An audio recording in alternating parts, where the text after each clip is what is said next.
Olá! Quando a gente pensa em governo, muitas vezes vem à cabeça a imagem de papelada, certo? De burocracia. Mas por trás dos panos está rolando uma transformação bem importante e silenciosa. Hoje a gente vai mergulhar em como o antigo Departamento de Pessoal do Serviço Público está se reinventando para se tornar uma peça estratégica fundamental para construir um governo mais ágil e eficiente para todo mundo.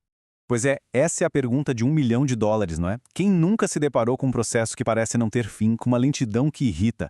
Bom, uma parte bem grande da resposta para essa pergunta está na forma como o setor público, historicamente, cuidou do seu bem mais precioso, as pessoas.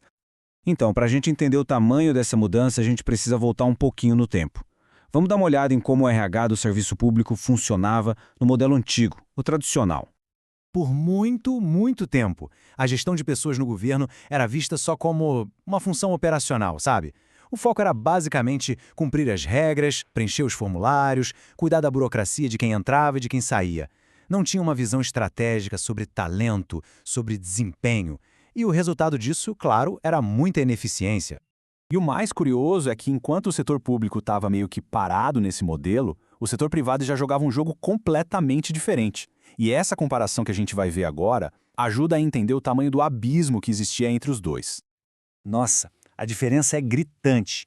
De um lado, o modelo público tradicional, que era mais reativo, focado só em seguir as regras à risca. Do outro lado, o setor privado, que já tinha sacado há muito tempo que gerenciar pessoas de forma inteligente é uma verdadeira arma competitiva. Então, enquanto um se afogava na burocracia, o outro estava usando o RH para inovar, para formar líderes e, claro, para gerar mais resultado. E o ponto-chave é exatamente este. No mundo das empresas, o RH não é só um departamento de apoio. Ele é parte da estratégia. Ele ajuda a garantir que a organização tenha as pessoas certas, com as competências certas, nos lugares certos para conseguir bater as metas. E essa mentalidade começou a criar uma pressão por mudança no setor público também. Foi aí que essa pressão toda levou a um ponto de virada. Um novo jeito de pensar começou a ganhar força, propondo uma solução para finalmente modernizar a gestão de pessoas no governo. Mas olha, essa transformação não aconteceu da noite para o dia, não. As primeiras sementes foram plantadas lá em 1988, com a Constituição, que já pedia mais profissionalismo. Só que o grande marco mesmo veio em 95, com uma reforma que propôs uma cultura de gestão totalmente nova para o serviço público brasileiro. E o nome dessa nova filosofia é Administração Pública Gerencial, ou APG.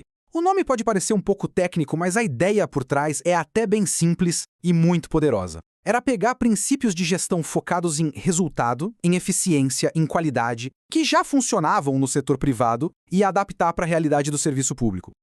Tá, e na prática o que isso queria dizer?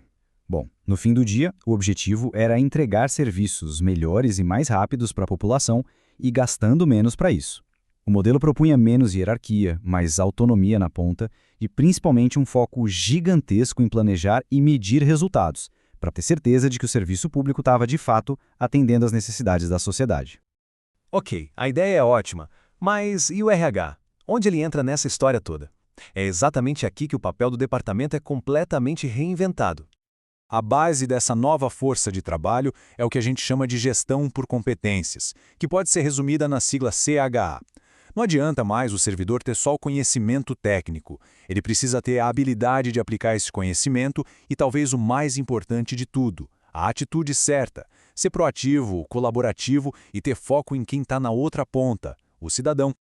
E aqui que a gente vê a grande virada na prática. As responsabilidades do RH crescem, e muito. Ele deixa de ser aquele antigo departamento de pessoal para virar um parceiro estratégico de verdade. Agora, a função dele é planejar o futuro, avaliar o desempenho das equipes, treinar, desenvolver talentos e, um ponto crucial, fazer a ponte entre os gestores e os servidores, garantindo que todo mundo trabalhe em sintonia para atingir os objetivos.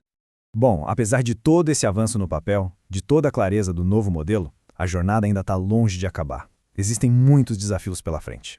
A verdade é que mudar uma cultura que está enraizada há décadas é um processo bem lento e difícil. Em muitas partes do serviço público, a prática ainda não alcançou a teoria. Aquela mentalidade antiga, burocrática, ainda persiste, e o RH acaba sendo visto só como executor de tarefas e não como o agente de mudança que ele deveria ser. E essa citação aqui, nossa, ela resume perfeitamente o dilema. Porque o governo precisa ter estabilidade, precisa ser previsível, mas ao mesmo tempo ele precisa ser flexível, precisa se adaptar rápido às novas demandas da sociedade. Encontrar esse equilíbrio é, sem dúvida, o grande desafio dos gestores públicos hoje. E a gente termina justamente com essa reflexão. A resposta para essa pergunta vai definir não só o futuro do RH no governo, mas a qualidade dos serviços públicos que todos nós recebemos. A busca por essa resposta é, na verdade, a própria história da modernização do nosso Estado. E essa é uma discussão que continua.